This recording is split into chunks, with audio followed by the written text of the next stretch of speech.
Speaking of bright spots. Like bright spots, buddy. Ooh. And especially when we're talking about Lions. Ooh. Lions' bright spots are very hard to come by. But boy, these last 3 weeks, I'm sorry.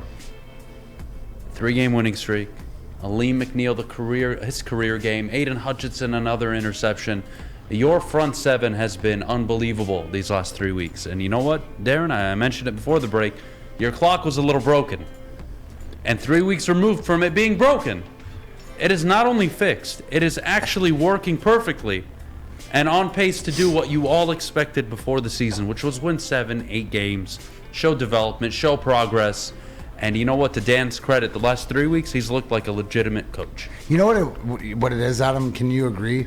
And it was, I heard the pregame with Dan Miller from Fox 2, talking to him and realizing that, you know, it started like the Chicago game, staying out of his way, right? Not making those mistakes, letting the other teams make the mistakes. Can we agree that the game on the road in New York was the best coach game, probably start to finish, 60-minute game as we talk about, in his career? 100%. It was the most impressive win. It was for 4 quarters. They dominated all 4 quarters. They showed up to play for 60 minutes, something you never say about a Detroit Lions football team. Mac, he said it, getting out of his own way. I don't like doing the what ifs and they should be this and they should be that. I'm sorry. I watched Philly. I watched you throw away Minnesota. I watched you not get a single stop against Seattle. If you just got out of your own way and coached 1% better, we might be talking about a 6-4 football team. Having said that, that's the here nor there. They started 1-6. He had everything that he was getting. And you know what? 3 weeks removed, I think the conversation needs to be, oh God, is he actually heading in the right direction? Because I have to be fair, Mac. When I am very critical of you when you're 1-6, you're at your low point, and it's not looking good, and you've given me no reason to believe in you, and then you come out for 3 weeks and you deliver and you do everything I've asked you to do, which is win, don't make coaching mistakes, give your team an opportunity to make plays. They've done all that. What more can I say? Even if I don't like the record overall, even if I don't like the overall record over 2 years, I can't be fake and not acknowledge that in the last 3 weeks, Mac, he's looked like a prepared NFL head coach. He's gotten out of his own way. He's stopped with these egregious 4th down decisions. He hasn't done any onside kicks. He's even punted the ball. I can't believe I'm saying that. He actually punted the football.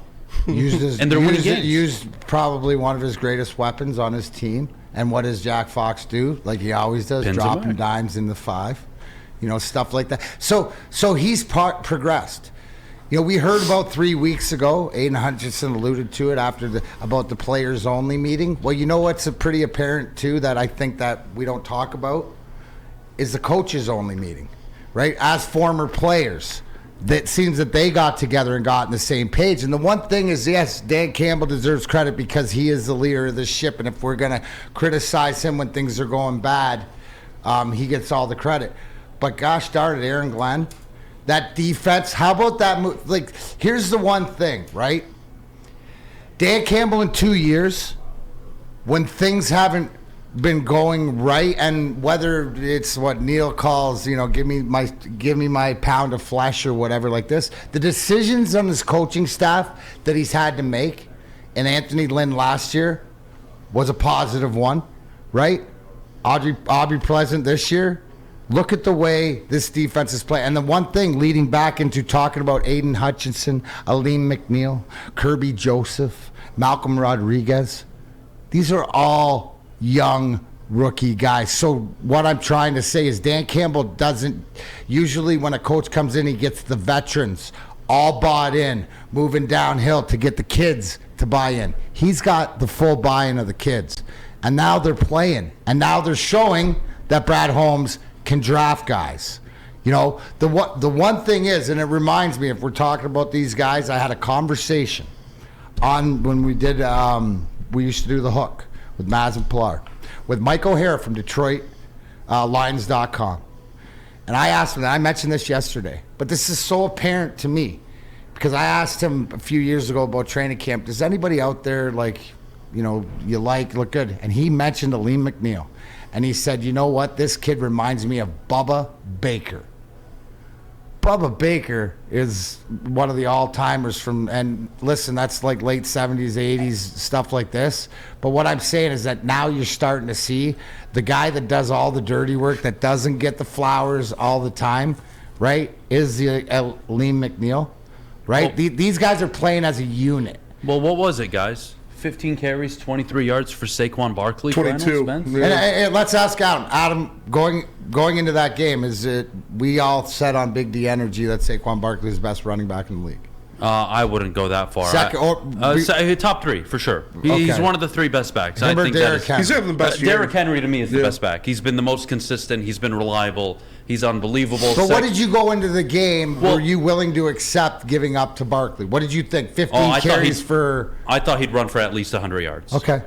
So that's what I'm saying. And then so they're building and they're laying that foundation and they're building on it and they're building on it and they're building on it. And you know what? Leads us into a short week, Thanksgiving week. But compared to before the season or even 3 weeks ago going into this game, I have the most confidence that we can win this game. We have a chance to win this game. And they outcoached them 4 quarters.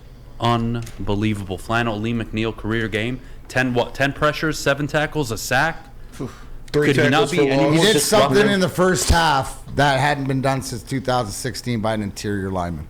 He, per PFF, there's some heavyweights love here. The most pressures by a player over 320 pounds in NFL history. Oh, Wow. heavyweight shout out. Wow. Easy, that was for you. Yeah. Wow. And That's that again, and you know what? I'm gonna pull a Neil here, and you're gonna have to shut the hell up and accept it. I don't want to hear anything about Brad Holmes anymore. I'm tired of it because I was told when they were 1-4, and everybody was crying like the little bitches they are, and giving all the excuses on why this team can't win. It's not. They don't have enough talent, Adam. It's not fair. What is Dan supposed to do?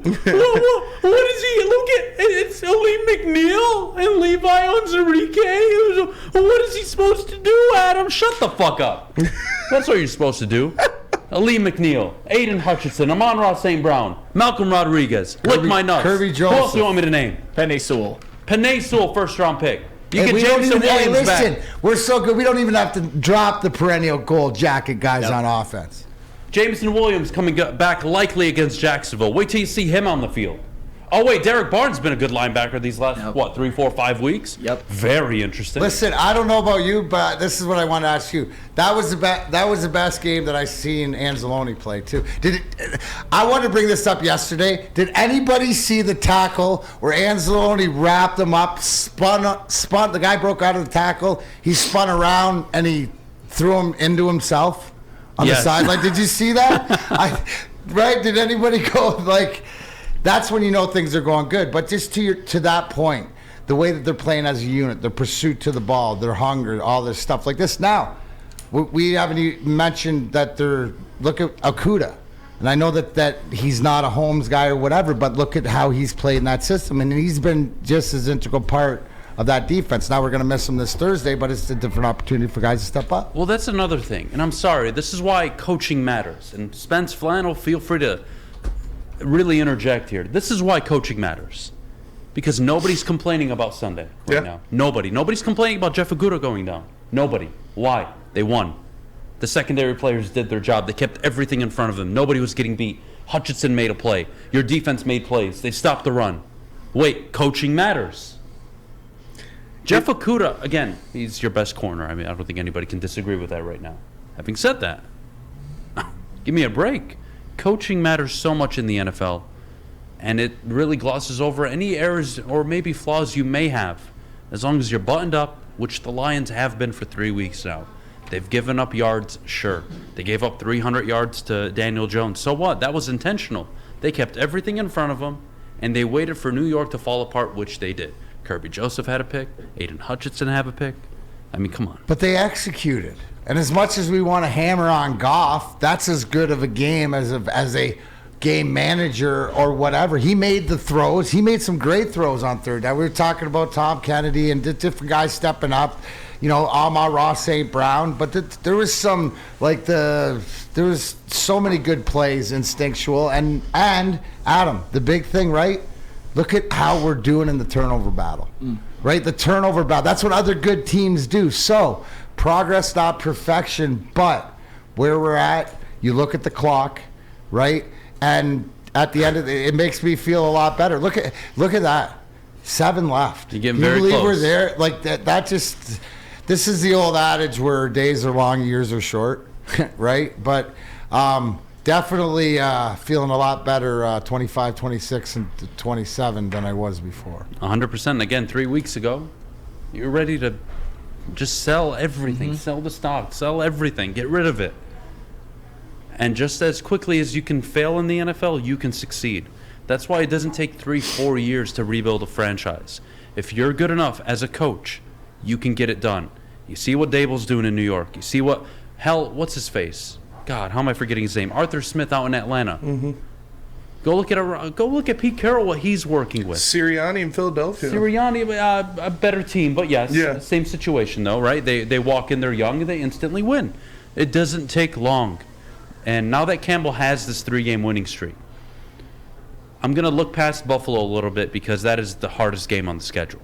Right? You have to accept Buffalo's it. a caveat, but it's also a great opportunity to see what you can going pull. in, winning 3 in a row, winning 2 on the road, having this confidence as a young group. They know what they're up against, but playing it here in the Dome at home with the struggles that Josh Allen, who hasn't looked like Josh Allen, the world beater, this is an opportunity. And you know what? Like, what was it yesterday? The spread was like 9.5 or 10 or stuff like that. I mean, disrespect to the Lions, but I expect them to keep it like it is in the NFL, a 1-score game.